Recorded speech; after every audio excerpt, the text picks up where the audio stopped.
여러분 안녕하십니까? 2013년 9월 6일 금요일입니다. 말씀으로 드리는 오늘의 본제 로마서 13장 1절부터 7절까지 말씀으로 같이 하겠습니다. 우리는 1절, 2절만 읽어봅니다. 나머지는 여러분이 한번 읽어보시기를 바라고 같이 읽겠습니다. 시작.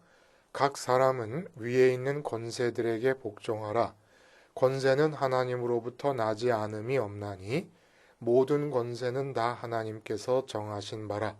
그러므로 권세를 거스르는 자는 하나님의 명을 거스름이니 거스르는 자들은 심판을 자취하리라. 오늘 우리가 함께 읽은 말씀 중심으로 노는 물이 다르다라는 제목의 하나님 말씀 증거합니다. 노는 물이 다르다. 여러분 제가 산책을 자주 합니다. 저희 집에서 한 40분 정도 걸어 나가게 되면 바닷가에 도달하게 됩니다. 근데 이제 바닷가에 거의 다 오게 되면 바다가 보이는 지점에서 남대천이라고 하는 강을 만나게 되는데 그 강을 다리로 넘어가야 바닷가에 갈 수가 있습니다. 근데 항상 그 바닷가로 나가기 위해서 그 다리를 건널 때면 다리 그 교각의 난간을 의지해서 서서 꼭 확인하는 게 하나 있습니다. 다리 위에서 아주 높은데 그 높은 곳에서 아래로 강을 내려다보면서 강에서 물고기가 노는가 안 노는가를 확인을 합니다. 왜 그러냐면 그 바로 이제 강이 바다로 들어가는 그 어귀에 그 옆에 하수 처리장이 있어요. 근데 이제 생활 하수만 처리하는 게 아니라 오물도 처리를 합니다. 그래서 때때로 그 오물을 처리하는 시간에 이렇게 맞닥뜨리면 아주 심한 악취가 그 주변에 나기도 해요. 그래서 그 하수 처리장에서 처리된 물들이 그 강으로 다리가 놓여져 있는 그 밑으로 보면은 하수 처리장에서부터 물이 나오는 그 수로가 있습니다. 물이 콸콸 나오는데 색깔이 둔탁해요.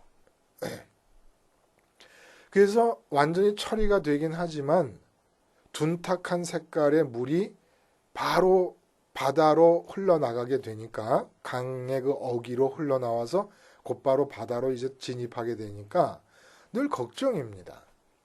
아무리 깨끗하게 정화를 했다고 하지만 저 색깔의 물이 바다로 들어가서 될까 하는 그런 생각이 드는 거예요. 그런데 어느 날 가만히 봤더니 그 물이 나오는 곳에 하수처리장으로부터 정화된 둔탁한 물이 나오는 그 위치에 물고기들이 노는 거예요. 그냥 마음에 안심이 되는 겁니다. 근데 언젠가 한번 여기서 차를 타고 한 3, 40분 가면 소금강이라는 오대산 소금강이 나오는데 그 소금강 계곡을 등산을 했습니다. 1시간가량 걸었다 1시간 동안 내려왔는데 정말 아름다워요. 거기 계곡에 물이 흐르잖아요. 그 계곡에도 고기가 살더라고요. 계곡의 물에도. 그래서 비교를 해봅니다. 똑같은 고기인데 소금강의 그 맑고 맑은 아름다운 풍경 속에서 그 맑은 물에서 사는 고기가 있고 하수처리장에서 정화된 정말 색깔이 이 갈색이에요. 갈색. 그런 물이 나오는 곳에서 노는 물고기가 있습니다. 그게 물고기인데 똑같이 노는 물이 달라요. 달라도 너무 달라요. 신앙인으로서 우리가 이 땅 위에 산다는 것은 이 땅에 사는 동안에 우리가 뭘 하는 겁니까? 신앙을 발휘하는 거예요. 신앙을 발휘. 신앙을 발휘한다는 게 뭐냐 하면 그냥 한번 예수 믿고 세례받고 교인으로서 교족에 입적이 되면 끝나는 게 아니라 신앙을 발휘하는데, 신앙을 발휘하면 나타나는 일이 뭐냐면 보이지도 않고 들리지도 않는 보좌가 펼쳐져 있는 그 하나님의 나라가 내 마음에서 보이고 만져지고 느껴지는 이 세상의 그 어떤 것보다도 우선적인 현실로 느껴지는 상태에서 이 세상을 사는 게 바로 신앙입니다. 그리고 그것이 신앙이 발휘되고 있는 상태입니다. 그리고 천지를 지으신 신이신 조물주이신 하나님이 나의 아버지라고 하는 그 사실이 하나님 아버지에 대한 무한한 친밀감 속에서 또 나의 제1현실이 되어서 마치 우리나라에서 제일 부자인 재벌의 아들들이 아들의식으로 살아갈 때와 마찬가지로 천지를 지은 주인이신 그분의 아들 된 의식으로 이 세상을 살아가는 것, 이게 바로 신앙인데, 이렇게 될 때에 이렇게 보이지 않고 들리지 않는 하나님 나라를 제1현실로 만들 수 없는 신앙 바깥에 있는 사람들이나 그렇게 만들 수 없는 잘못된 신앙을 갖고 있는 교인들과는 완전히 다른 물에서 놀게 된다는 얘기입니다. 그 다른 물에서 놀 때 가장 두드러진 특징으로 나타나는 게 무엇이냐라는 얘기를 오늘 본문이 해주고 있는 거예요. 이 세상에서 똑같이 어울려 삽니다. 이 세상이라는 공간 속에서 같이 삽니다. 심지어는 한 가정 안에서조차도 아빠와 엄마가 다른 물에서 놀 수 있다는 거예요. 엄마가 신앙을 제대로 갖고 있고 아빠가 신앙이 없다 그러면 이 두 사람은 부부임에도 불구하고 서로 다른 물에서 놀고 있는 겁니다.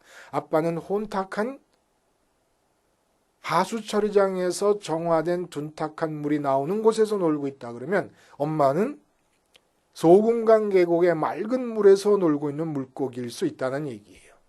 그리고 신앙인이라면 신앙이 발휘되고 있다 그러면 신앙의 내용이 활성화되고 있다 그러면 반드시 노는 물이 달라야 됩니다. 자, 그 얘기를 오늘 어떻게 하고 있는가를 한번 봅니다.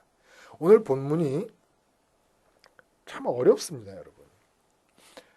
말이 어려워서 어려운 게 아니라 드러난 대로의 말의 뜻 자체는 어려울 게 하나도 없어요. 그냥 위에 있는 권세들에게 복종하라는 겁니다. 하나님으로부터 나지 않은 권세가 없으니까 다 권세에 복종을 하라는 얘기고 그 얘기의 부연 설명이 7절까지 이어집니다. 그런데 이 본문이 어려운 이유가 뭐냐면 이 본문의 틀을 가지고 위에 있는 권세들에게 복종하라라고 하는 이 우리의 행위의 틀을 우리가 이제 성취해야 될 이 행위의 틀을 가지고 역사를 들여다보면 특별히 교회의 역사를 들여다보면 이게 도무지 매치가 되질 않습니다. 맞아 들어가지를 않는다는 얘기예요. 이 틀에. 예를 들면 어느덧 우리가 생각이 나지 않습니까? 예수님은 그 당시 유대 사회에 권세가 있는 위치에 있는 사람들에게 유대 사회의 당국자들에게 순종을 하셨습니까? 아니에요.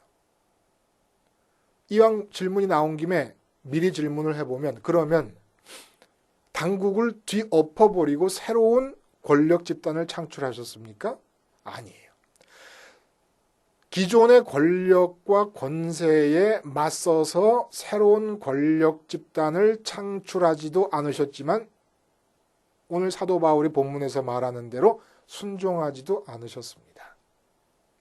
그러면 히틀러의 나치 정권에 저항한 독일의 고백교회와 그 고백교회 일원으로서 나치 정권에 저항하다가 감옥에서 순교한 본헤퍼 목사님 같은 분의 입장은 어떻게 이해해야 되는 겁니까? 나치 정권이 어쨌든 독일이라는 국가의 권세를 잡고 있는 정권이었습니다. 또 성경에서 엘리야 때 아합 왕과 이세벨 왕후가 온 나라 안에 편만하게 가장 강력하고 우선적으로 우상 정책을 실시합니다. 이렇게 우상 정책을 실시한 것은 국가의 정책이었습니다. 국가의 정책. 우리는 지금 우리 입장에서 우상이다 이렇게 생각을 하지만, 우상 숭배라 생각하지만 그 당시로서는 국가 정책이에요. 우리나라에서 박근혜 대통령의 정권이 마음에 안 드는 정책을 실행하더라도 그 국가의 정책인 것과 마찬가지였다 이겁니다. 그런데 엘리야는 저항합니다. 그리고 7,000명이 오직 여호와 하나님 신앙을 고수하면서 이 국가 정책에 반하여 살고 있었습니다. 맞아 들어가질 않는 거예요. 그리고 사도 바울 자신도, 그리고 다른 사도들도 그 당시 유대 사회를 지배하고 있었던 사내들인 공회의 결정을 어느 것도 받아들이지 않습니다. 자기 자신들에 대한 사내들인 공회의 결정을. 그리고 정말 하나님으로부터 권세가 주어져 있었던 대제사장에게 절대적으로 불복종합니다. 제일 뚜렷한 어려움은 로마 정부에 대해서 복종했다면 초대교회에 순교란 있을 수가 없고 로마 시대 때의 믿음이란 그 자체로서 성립할 수가 없는 겁니다. 그래서 오늘 본문을 문자 그대로 국가에 대한 우리 신앙인의 입장을 그냥 복종이라고 하는 관계로 이해하려고 하면 안 된다는 거예요. 겉으로 드러난 문자 이면에 이러한 글, 갑자기 왜 국가 권력에 대한 신앙인의 입장을 이렇게 이야기하고 있는가라고 하는 사도 바울이 본문을 기록한 그 의도를 우리가 알지 않으면 안 된다는 겁니다. 사도 바울의 의도는 뭐냐면 보이지 않는 천국과 보이지 않는 하나님이 나의 첫 번째 현실이 된 그런 신앙인의 삶을 살 때에 이 지상에서 권력이라고 하는 것은 그러한 신앙인에게 어떤 의미를 갖게 되는가를 이야기하려는 겁니다. 국가에 복종하라는 얘기가 문자적으로 우리들에게서 지켜져야 될 행위라고 호소하고 있는 게, 요구하고 있는 게 아니라 권력이라고 하는 것에 대한 신앙인의 입장은 어때야 되느냐라는 얘기를 하고 있다는 겁니다. 그래서 결론부터 말하자면 모든 사람은 위에 있는 권세에 복종하라는 얘기는 신앙인으로서 신앙이 올바르게 발휘되고 있는 사람이라면 이 지상에서 펼쳐지고 있는 권력 다툼에 대한 참여 의식이 제로가 돼야 된다는 얘기입니다. 쉽게 말하면 권력의 의지가 제로 상태가 된 것이 신앙인이라는 거예요. 권력의 의지가 제로 상태가 되었을 때 국가 권력에 대한 복종도 가능해집니다. 자, 무슨 얘기인지 좀 더 살펴봐요. 여러분. 지금 사도 바울이 여기서 말하는 국가는 당시의 로마의 국가를 말하는 게 아닙니다. 유대 민족의 당국을 얘기하는 것도 아닙니다. 이 권력을 얘기할 때. 일반적인 국가의 개념, 가장 보편적인 국가의 개념을 지금 이야기하고 있는 거예요. 개념상의 국가를 이야기하고 있는 겁니다. 이 개념상의 국가는 어떤 국가입니까? 권력을 가지고 권세를 가지고 질서를 유지해 가는 것이 지금 사도 바울이 개념적으로 생각하는 국가 권력의 기능이라는 거예요. 질서 유지. 그래서 이것에 저항하게 될 때 하나님을 거스르는 것이다라고 얘기를 하고 있는데, 이렇게 말하는 근본적인 의도는 뭐냐 하면 신앙인에게 있어서 이 지상의 권력이라는 것은 지향하여 얻으려고 할 것도 아니고 그 권력 다툼에 끼어들 일도 아니고 전혀 상관이 없는데, 그 이유는 노는 물이 다르기 때문이다라는 얘기를 하시는 겁니다. 이 노는 물이 다르다는 얘기를 우리 예수님의 공생애의 모습을 보면서 한번 살펴보면 좋다는 거예요. 일제 식민지 시대에 예수님이 공생애를 사셨다고 한번 생각해 봅시다. 공간복음서에서 소개되고 있는 예수님의 공생애를 일제시대로 옮겨오는 거예요. 마치 예수님이 한국 사람인 것처럼, 일제시대의 한국 사람인 것처럼. 그럴 때 예수님의 모습은 공생애를 통해서 절대 일본의 앞잡이 모습이 아닐 것은 분명합니다. 그러나 절대로 분명한 또 하나의 모습은 독립투사의 모습도 아닙니다. 이게 바로 복음서를 통해서 볼 수 있는 예수님의 모습이에요. 로마의 앞잡이가 되신 것도 아니지만은 유대민족의 입장에서 유대민족의 독립을 위하여 투쟁하는 독립투사도 아니셨습니다. 예수님의 관심 속에는 식민지 하의 조국도 아니고 종주국인 로마도 아니었어요. 그러니까 조국의 독립도 로마의 편승도 예수님의 관심은 아니었다는 겁니다. 로마든지 유대든지 로마인이든지 유대인이든지 상관없이 예수님의 관심은 그 한 사람의 심령 속에 하나님의 나라가 임하는 것에 대한 관심에 몰두되어 계셨다는 거예요. 다시 말해서 예수님의 공생애의 모습을 보면 그 당시 모든 유대민족이 로마의 식민지로부터 독립하기를 원하면서 권력투쟁에 참여하고 있었습니다. 꼭 권력투쟁이 눈에 보이게 봉기를 일으키지 않았더라도 마음으로 저항하고 있었던 것이에요. 마음으로 저항하는 것 자체가 권력투쟁에 참여하고 있는 겁니다. 그러나 주님은 노는 물이 다르셨습니다. 주님의 관심은 한 사람이 로마의 식민지 하에 있어도 상관이 없고 종주국의 국민의 입장에 있어도 상관이 없고 어떤 감옥에 있어도 상관이 없고 왜냐하면 어디에 있든 어떤 상황에 처했든지 그 사람의 심령 가운데로 하나님의 나라는 임할 수 있기 때문에 오직 이것만 관심을 두었던 거예요. 하나님 나라가 임한다는 게 뭡니까? 보이지도 않고 들리지도 않고 만져지지도 않아요. 그 하나님의 나라가 보이고 들리는 수많은 대상들이 있는 이 세상의 삶 속에서 첫 번째 현실로 내 마음에 부딪혀 오는 것, 이게 하나님 나라가 임하는 겁니다. 그리고 주님께서는 분명히 우리가 확인할 수 있는 것은 이 땅 위에서 정의가 지배하는 이 지상의 왕국을 건설하려 하신 분이 아니십니다. 뭐라 그러셔요? 내 나라는 이 땅에 속한 것이 아니다. 이 세상에 속한 것이 아니다. 노는 물이 다르다는 말씀을 하신 겁니다. 노는 물이.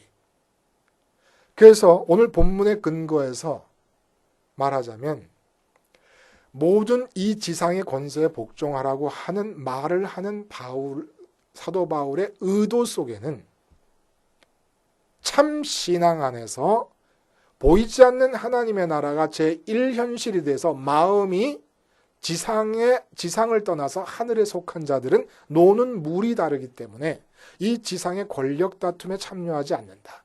권력의 의지가 제로인 상태가 된다. 신앙이 활성화되고 있다 그러면 그 상태에서 여러분 한번 나라를 한번 이렇게 살펴봅니다. 나라에서 일어나는 정책이라든지 그것이 잘 됐든 잘못됐든 다 따라가게 돼 있고 오늘 본문의 7절에 말씀하신 것처럼 조세건 공세건 다 세금을 내게 돼 있습니다. 마음이 하늘, 노는 물이 다르기 때문에. 그러면 역사적으로 나타난 대국가 차원에 대한 신앙인들의 저항은 도대체 뭐냐? 로마 시대 때의 순교는 뭐냐? 이런 건 다 어떻게 그것은 권력의 의지를 갖고 행동한 것이 아니라는 거예요. 권력 투쟁에 참여한 게 아니라는 겁니다. 예수님께서 유대 나라의 당국에 저항하셨던 이유는 무엇이냐? 권력 투쟁에 참여한 게 아니에요. 바리새인과 사두개인이 싸우는 것처럼 그런 권력 투쟁에 참여하는 것이 아니라 대제사장이 사두개인으로서 로마 권력에 편승하고 분봉왕 헤롯이 로마 권력에 편승해서 자기의 권세 영역을 만들어내는 것처럼 권력투쟁에 참여하신 것이 아니라 하나님의 말씀이 당국자들에 의해서 잘못 이해되고 잘못 가르쳐지고 잘못 실행되고 있음에 대해 저항을 하신 겁니다. 엘리야가 아합과 이세벨에게 저항한 것도 권력투쟁에 참여한 것이 아니라 그릇된 왕에게서 권력을 빼앗아서 이 나라를 정의가 흐르는 나라로 바꾸겠다는 권력투쟁에 참여한 것이 아니라 여호와 신앙에 훼손을 끼치고 있는 상황에 대해서 신앙을 고수하기 위해서 저항을 한 것입니다. 그러므로 철학자 니체는 권력의 의지를 자기의 철학의 기초로 삼고 있고 권력이라는 말 자체를 인간의 삶 자체로 본 삶의 본질이 권력에 의한 권력을 향하는 의지로 보고 있는 겁니다. 그러나 성경이 말합니다. 권력의 의지는 아담 이후에 타락한 인간의 본성입니다. 이 권력이 왜 필요합니까? 지배를 위해 필요해요. 지배가 뭡니까? 지배는 오늘 국가라고 하는 것을 보편적인 국가 개념을 상정하면서 얘기했기 때문이지만은 사실 이 권력욕, 지배욕은 가정 안에서도 이루어지고 있습니다. 직장 안에서 이루어지고 친구들끼리 모여도 이 지배욕이 이루어지고 있습니다. 부모의 자녀에 대한 지배. 지배가 뭐예요? 내 의견이 관철되기를 바라는 겁니다. 부모 입장에서 부모의 의견이 자식에게 관철되기를 바라는, 이게 바로 지배욕입니다. 그래서 자식이 진짜 내 말대로 할 때 잘 될 것이냐 못 될 것이냐를 따지지 않아요. 지금 현재 내 말을 듣느냐 안 듣느냐를 따집니다. 내 말을 안 들으면 기분 나쁘고 자식을 혼내줍니다. 대부분의 부모가. 그래서 청교도들은 어떻게 교육을 시켰냐면 자기의 의견을 말하는 게 아니라 성경을 들이대고 성경에서 이렇게 말하고 있으니까 네가 한 행동이 잘못된 것이지 그럼 맞아라. 이렇게 하고 때렸다는 얘기예요. 그런데 대부분의 부모들은 너 말 안 들어? 이 마음이에요. 며느리의 시어머니에 대한 지배력, 지배의지, 지배욕, 며느리의 시어머니에 대한 저항. 이제 내가 결혼해서 주부가 됐으니까 이 집 살림은 내가 주도권을 쥐고 살아야지. 왜 아직까지 시어머니가 쥐고 있느냐. 다 지배욕입니다. 내 의견과 내 소원과 내 생각을 다른 사람에게 관철시키려고 하는 이런 마음. 아직도 이 세상에서 가정에서든 직장에서든 친구가 모일 때도 그래. 꼭 자기 의견대로. 점심을 먹는다, 저녁을 먹는다 할 때도 자기가 먹고 싶은 걸 모든 친구들에게 강요해서 끌고 가는 사람이 있어요. 자기가 가고 싶은 것을 강요해서 끌고 가는 사람이 있어요. 이러한 지배욕이 신앙과는 무관하다 이겁니다. 그러면 신앙인은 어떻게 사는 겁니까? 예를 들어 다윗 왕이다. 다윗 왕은 백성을 지배하지 않았습니다. 다윗 왕은 언제나 하나님 앞에 있었습니다. 하나님이 이스라엘 백성, 유다 백성을 선민을 다스리고 싶어 하시는 하나님의 통치를 대신하고 있었던 것이지 자기가 백성을 지배하고 있지 않았다는 거예요. 내가 사장의 자리에 있어도 나는 지금 누구 앞에 있는 겁니까? 직원들 위에 있는 게 아니라 하나님 아래에 있는 겁니다. 그래서 하나님께서 그 회사를 위해서 하고 싶으신 일을 대행하는 것입니다. 내가 자식 앞에 있습니다. 어린 자식 앞에 있어도 내가 자식을 지배하는 게 아니에요. 내 생각과 내 의견을 가지고 자식을 좌지우지하는 게 아닙니다. 그 자식을 향하신 하나님의 뜻을 전달하는 자의 입장에 서 있다는 거예요. 그러니까 한 명도 단 한 사람도 내 생각과 내 의견을 가지고 지배하지 못하는 것이 신앙인이고 지배할 수 없는 것이 신앙인이고 지배하고 싶지 않은 것이 신앙인입니다. 내 생각으로 상대방을 따르게 만들고 싶은 마음이 존재하지 않는 거예요. 그런 마음으로 오직 내가 만나고 있는 사람에 대한 하나님의 뜻이 전달되기만을 바라는 거. 이게 바로 하나님 나라에 대한 소원이고 노는 물이 다른 겁니다. 노는 물이. 국가에 대한 차원은 그렇게 나의 신앙을 건드리지 않는 한 또 내가 신앙적으로 복음을 전파하면서 살고 싶은데 그것을 방해하지 않는 한 아무리 부당해 보이는 조세법이라도 세법이라도 지키면서 살아가는 겁니다. 지키는데 아무 마음의 지장이 없어요. 왜? 노는 물이 다르기 때문에.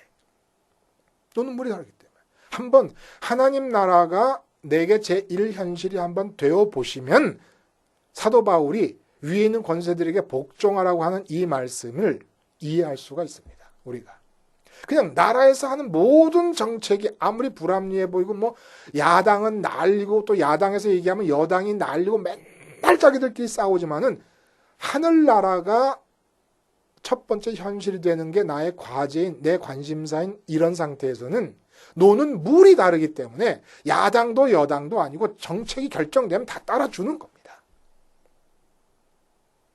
권력투쟁에 참여하지 않기 때문에 여기에 삶에서 느낄 수 있는 진정한 신앙인의 자유가 있습니다. 노는 물이 달라야 됩니다. 기도하시겠습니다.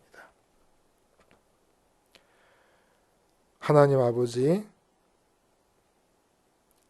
우리의 마음이 참여되어야 할 놀아야 될 물이 다름을 기억하고 이 세상의